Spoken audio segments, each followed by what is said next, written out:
आज की 10 breaking news और आज की पहली बड़ी खबर। लखीमपुर हिंसा में मुख्य आरोपी आशीष मिश्रा की आज कोर्ट में पेशी होगी। आशीष को शनिवार देर रात करीब 12 घंटे की पूछताछ के बाद गिरफ्तार किया गया था। आशीष मिश्रा की पुलिस कस्टडी पर लखीमपुर कोर्ट में सुनवाई होगी। आरोपी के वकील कोर्ट से जमानत की मांग कर सकते हैं और इससे पहले पुलिस ने आशीष की कोर्ट से 3 दिन की रिमांड की मांग की थी, जिस पर आशीष के वकील ने नाराजगी व्यक्त की थी, आपत्ति जताई थी। अब कोर्ट आज रिमांड और जमानत को लेकर कोई अहम फैसला सुना सकता है, रहेगी हमारी नजर। लेकिन आगे बढ़ते हैं, इस बीच एक और बड़ी खबर का रुख कर लेते हैं। दूसरी ब्रेकिंग न्यूज आपकी टीवी स्क्रीन पर। गृह राज्य मंत्री अजय मिश्रा के खिलाफ कांग्रेस आज पूरे देश में प्रदर्शन करेगी। कांग्रेस पार्टी लखीमपुर खीरी हिंसा को लेकर मिश्रा को केंद्रीय मंत्रिमंडल से बर्खास्त करने की लगातार मांग कर रही है और आज राज्यों की राजधानियों में राजभवन के सामने कांग्रेस कार्यकर्ता मौन व्रत भी रखेंगे, प्रदर्शन भी करेंगे। प्रियंका गांधी भी इस मौन व्रत प्रदर्शन में शामिल होंगी। सुबह 10 से दोपहर 1 बजे के बीच कांग्रेस नेता इकट्ठे होकर मौन रखेंगे। बताया यह भी जा रहा है कि सभी राज्यों के यूनिट के नेता, सांसद, विधायक इस प्रदर्शन में शामिल होने वाले हैं,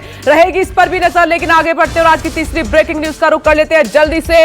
लखीमपुर हिंसा को लेकर महाराष्ट्र में सत्ताधारी महाविकास आघाड़ी ने भी आज शाम 5 बजे तक राज्य में बंद बुलाया है और हिंसा के विरोध में इस बंद में एनसीपी, कांग्रेस और शिवसेना कार्यकर्ता शामिल होंगे। और आर्थिक राजधानी मुंबई में महाराष्ट्र बंद का खासा असर दिख रहा है। दुकानदारों ने शाम 4 बजे तक दुकानें बंद रखने का फैसला किया है। मुंबई एयरपोर्ट पर लोगों की भीड़ जमा होनी शुरू हो गई है। एयरपोर्ट पहुंचने वाले यात्रियों को बंद के कारण रास्ते में भी मुश्किल से निकलने दिया जा रहा है। सिक्योरिटी का सामना करना पड़ रहा है। नवी मुंबई का एपीएमसी मार्केट भी पूरी तरीके से बंद है। अब जल्दी से चौथी ब्रेकिंग न्यूज का रुख कर लेते हैं। एआईएमआईएम चीफ असदुद्दीन ओवैसी ने लखीमपुर हिंसा को लेकर बीजेपी पर तंज कसा है। ओवैसी ने बलरामपुर में एक जनसभा को संबोधित करते हुए कहा कि इस दौरान वो कहते हैं आशीष के अब्बा जान को कब हटाएंगे पीएम मोदी। ओवैसी ने कहा कि बीजेपी कमल की जगह थार सिंबल रख ले। उन्होंने यह भी कहा है कि आरोपी का नाम आशीष की जगह अतीक होता तो 2 मिनट में उनके घर पर बुलडोजर चलवा दिया जाता। अब आगे बढ़ते और एक और ब्रेकिंग न्यूज का रुख कर लेते हैं। कोयले की किल्लत की बात हम कर रहे हैं। कोयले की किल्लत का असर अब दिखने लगा है और देश के कई हिस्सों से बिजली संकट की खबरें आ रही हैं। आर्थिक राजधानी मुंबई में भी इसका असर साफ तौर पर देखने को मिल रहा है। महाराष्ट्र में 13 पावर प्लांट इस वक्त बंद हो गए हैं, लिहाजा राज्य में 3300 मेगावाट बिजली की कमी हो गई है। मुंबई को छोड़कर अगर हम बात करें राज्य के बाकी हिस्सों की, तो रविवार को 18,000 मेगावाट बिजली की कमी थी। हालांकि केंद्र सरकार बार बार यही कह रही है कि कोयले की आपूर्ति में जल्द सुधार आएगा और इससे पहले 5 राज्यों ने कोयले की कमी को लेकर केंद्र सरकार को चिट्ठी भी लिखी। अब छठी ब्रेकिंग न्यूज का जल्दी से रुख कर लेते हैं कि जम्मू कश्मीर में 2 जगहों पर सुरक्षा बलों की आतंकियों से मुठभेड़ हुई है और अनंतनाग के वैनाग इलाके में आतंकियों से मुठभेड़ हुई। यहां पर सुरक्षा बलों ने एक आतंकी को मार गिराया। मुठभेड़ में एक पुलिसकर्मी भी घायल हो गया है। फिलहाल इलाके में सर्च ऑपरेशन लगातार जारी है और इससे पहले कश्मीर के बांदीपोरा में मुठभेड़ के दौरान एक आतंकी को मार गिराया गया और मारे गए आतंकी की पहचान इम्तियाज अहमद डार के तौर पर हुई है।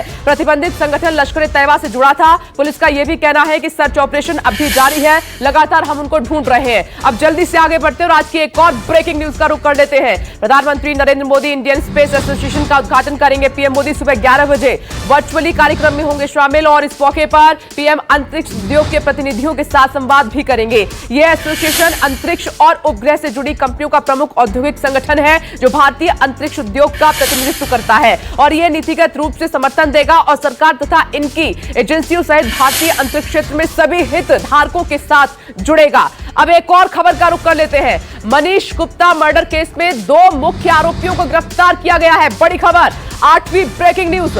और जगत नारायण सिंह और अक्षय मिश्रा को गोरखपुर पुलिस शहर के देवरिया बाईपास से रविवार शाम को गिरफ्तार कर लिया गया। दोनों आरोपियों को रामगढ़ ताल थाने ले जाया गया और एसआईटी कानपुर की कस्टडी में दिया गया है। शाम 5 बजे से लगातार 6 बजे चली घंटों पूछताछ के बाद दोनों आरोपियों को देर रात 11:20 पर थाने से निकालकर 11:30 बजे एसीजेएम फास्ट ट्रैक कोर्ट में पेश किया गया, जहां से उन्हें देर रात 1:10 पर 14 दिन की न्यायिक हिरासत में जेल भेज दिया गया है।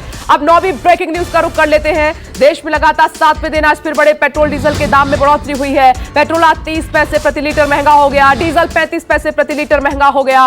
राजधानी दिल्ली में पेट्रोल 104 रुपए 44 पैसे प्रति लीटर बिक रहा है। डीजल की बात करें तो 93 रुपए 17 पैसे प्रति लीटर लोग खरीद रहे हैं, मजबूरी में खरीद रहे हैं। वहीं मुंबई में बात करें तो पेट्रोल की कीमत यहां पर 110 रुपए 41 पैसे प्रति लीटर है और डीजल यहां पर 101 रुपए प्रति लीटर हो गया है। दिल्ली मुंबई के अलावा एमपी, राजस्थान, महाराष्ट्र, आंध्र प्रदेश, तेलंगाना, कर्नाटक, उड़ीसा, जम्मू कश्मीर और लद्दाख में पेट्रोल का रेट 100 रुपए के पार है इस वक्त। क्या खाएं लोग क्या बचाएं। अब 10वीं ब्रेकिंग न्यूज का रुख कर लेते हैं। देश में कोरोना की रफ्तार में कमी दर्ज की गई है। कल के मुकाबले आज कोरोना का आंकड़ा घटा है। पिछले 24 घंटे में 18,132 कोरोना मामलों की पुष्टि हुई है, जबकि एक दिन में 193 लोगों की कोरोना से मौत भी हुई। वहीं पिछले 24 घंटे की बात करें तो 21,000 से ज्यादा कोरोना से लोग ठीक होकर अपने घर भी लौटे हैं। देश में कोरोना रिकवरी रेट अब 97% से ज्यादा पहुंच चुका है, और वहीं जबकि मृत्यु दर घटकर 1% से भी कम हो गई है। इसके अलावा एक्टिव केसेस की बात करें तो यह आंकड़ा अब भी 2,27,347 रह गया है, और यह पिछले 209 दिनों यानी कि 7 महीने में सबसे कम आंकड़ा दर्ज किया गया है।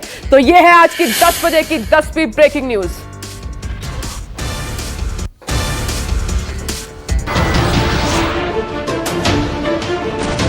नमस्कार, मैं हूं मानक गुप्ता। अगर आपको हमारा ये वीडियो पसंद आया हो तो इसे लाइक और शेयर जरूर करें, और हां, हमें सब्सक्राइब और फॉलो करना ना भूलें ताकि आप देश और दुनिया की कोई खबर मिस ना करें। तो जुड़े रहिए हमारे साथ और देखते रहिए News 24।